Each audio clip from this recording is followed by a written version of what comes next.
the biggest threats to human health.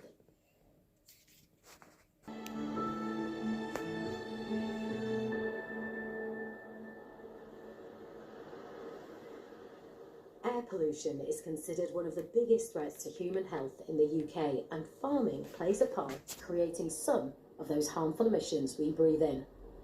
Charlotte has been investigating. In the UK, it's estimated that up to 43,000 premature deaths a year are linked to air pollution. And not all pollution is caused by traffic or industry. Some of it starts right here in our countryside. That's because of gases like ammonia. 87% of ammonia released in the UK comes from agriculture, usually from slurry.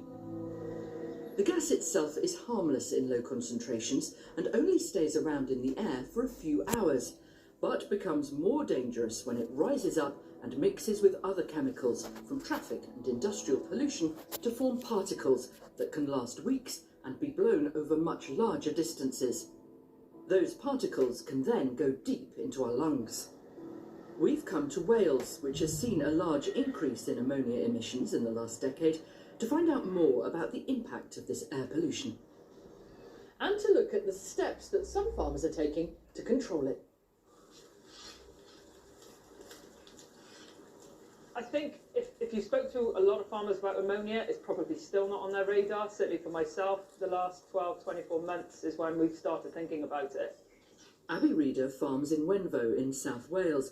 She has dairy cows, sheep and arable. She's also Deputy President of the National Farmers Union in Wales and is working with Natural Resources Wales to tackle ammonia on her 720-acre farm. That includes installing a sensor to measure the gas. That's it? That's your ammonia sensor? That is it, yeah. Has it told you anything you didn't know?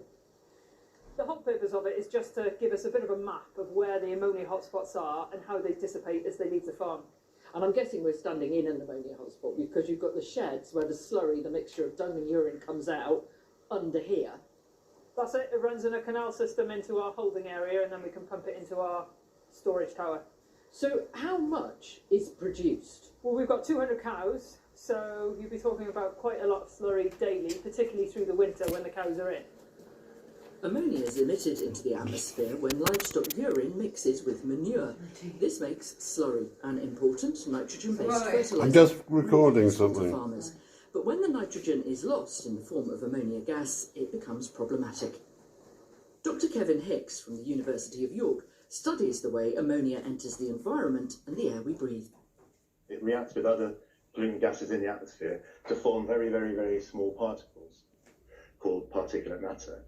And these are much finer than the size of a human hair, so really small particles that can be breathed deep into your lungs and cause, well, there's a whole host of problems that they cause for human health. Not just respiratory problems, but also it can be related to heart disease, strokes, lung cancers, and particularly, asthmatics are very vulnerable to it. But when you're on a farm, the farm smell is in the heart of the farmyard or where the slurry is kept. As you move away, it, and I assume the concentration of ammonia, falls. So why is ammonia such a problem, such a long way away from the countryside?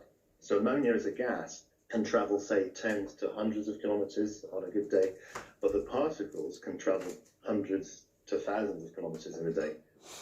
Research shows that up to 38% of fine particle pollution in our urban areas comes from farming. Presumably, though, farming has always produced ammonia. Why are we just realising this now? So what's changed is intensification of rearing of animals. So because we've taken the animals into intensive housing units, etc., where manure can mix with the urine, which causes the release of ammonia, then in situations like that you can increase the amount of ammonia that's being produced.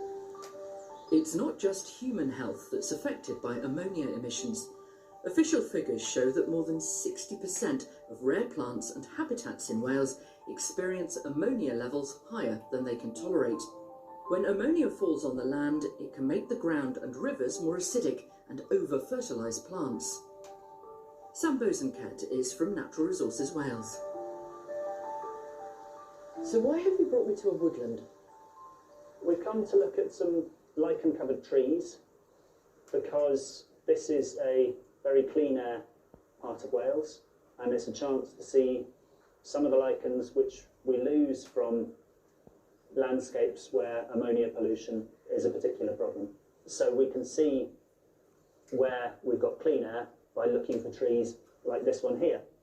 Lichens, like the healthy ones here at Garinant in Banai Brycheiniog, are crucial. They intercept and soak up rainfall, reducing floodwater and providing homes for insects, but they can't cope with the nitrogen in ammonia. Those large lichens, the Usnea beard lichens, so the grey lichens, the fluffy looking ones hanging down like a beard, are replaced initially by much smaller lichens that are able to tolerate the ammonia pollution. And in really polluted landscapes, you lose the lichens completely and just end up with bare bark. And you've got an example of that here. So these ones I brought in from an intensively farmed area of Monmouthshire, and they're not massively ammonia polluted. They still have some lichens growing on them, and it's a much, much thinner layer. If we're just looking at what they can do for us and for the environment, these polluted twigs really can't do very much.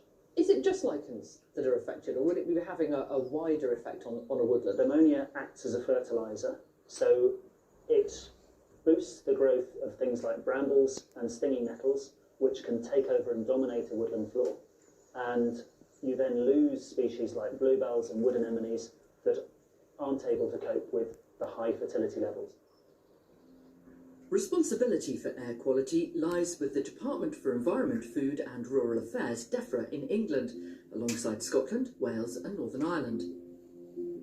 The UK as a whole, though, has signed an international agreement committing us to reducing 5 key pollutants, including ammonia. In the latest figures from 2021, the UK emitted a total of 265,000 tonnes of the gas. That's down significantly over the last 40 years, but in the last decade, progress has stalled, with Wales actually seeing an increase of 12% since 2010. And now there's concern about changes to the way we approach ammonia and other air pollution right across the UK. By 2030, the UK has a target of cutting ammonia emissions by 16% from the levels seen in 2005. The retained EU law bill was passed last year by the UK Parliament, removing some of the preceding European Union regulations. Now, environmental campaigners like lawyer Emily Kersey from the charity Client Earth are concerned about how we'll reach our emissions targets. What's changing on air pollution laws then? They've decided to scrap laws that require them to have a plan in place to show how air pollution will be brought down to legal levels. There's much less accountability there because the government won't have to show they're working to show what action they're going to take to bring down air pollution. The emissions targets haven't changed, but DEFRA's replaced the old National Air Pollution Control Programme for the UK with a new Environmental Improvement Plan for England. Scotland, Wales and Northern Ireland will produce their own plans. The requirements for what actually have to be in the Environmental Improvement Plan are really vague, and they don't provide anywhere near the same level of transparency as this other plan that they're getting rid of. How are we doing tackling air pollution overall? So these laws cover 5 harmful air pollutants. In terms of looking forward, it's projected to miss 4 out of 5 of those targets for 2030. So that includes ammonia, but it's also fine particulate matter, sulfur dioxide, and nitrogen oxides. For most of the other pollutants covered by these regulations, the trend is downward, they're coming down, but for ammonia it's really stubborn and it's flatlining, it's very persistent. Now is exactly the time when you need a credible plan in place to show how you're going to reduce pollution, but instead they're removing the requirement to have that plan at all. DEFRA told us that by switching to its new Environmental Improvement Plan, it was reducing bureaucracy and duplication and focusing resources on delivering the policies that will clean up our air. It added that it was committed to meeting our legally binding targets and will continue to publish comprehensive emissions statistics so that it can be held to account on its progress. Back on Abby Reeder's farm in the Vale of Glamorgan, she's working on cutting her own ammonia emissions, but it's an expensive business. In the ideal world, we would cover the top of that tower, so it's what we would call a tin tower or a circular slurry store.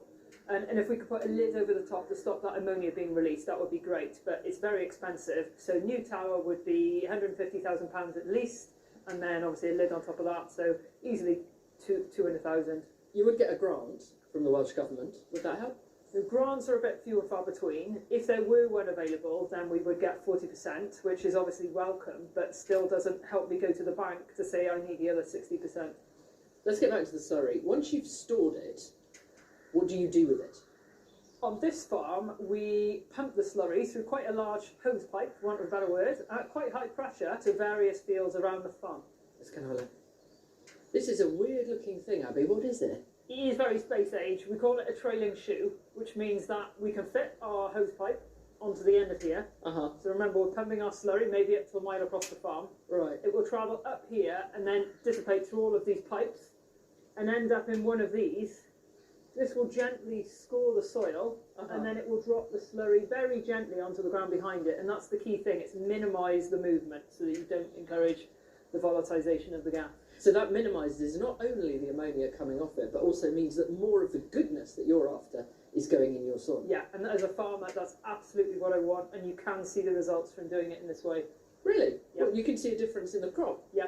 You know, it relies on somebody being able to have this kit. It doesn't belong to me. This belongs to a contractor.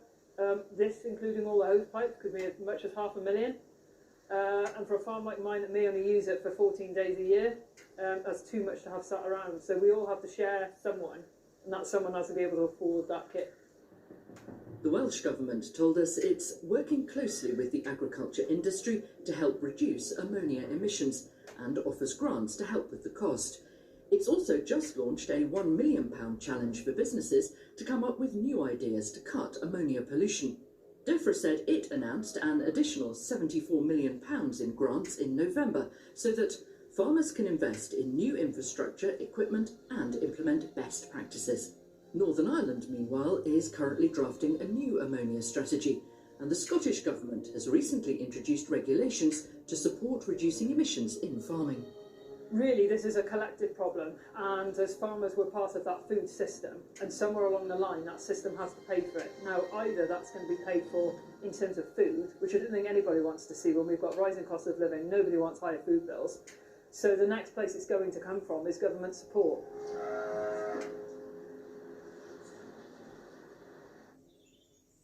Over the last year, we've been following 4 young farmers from across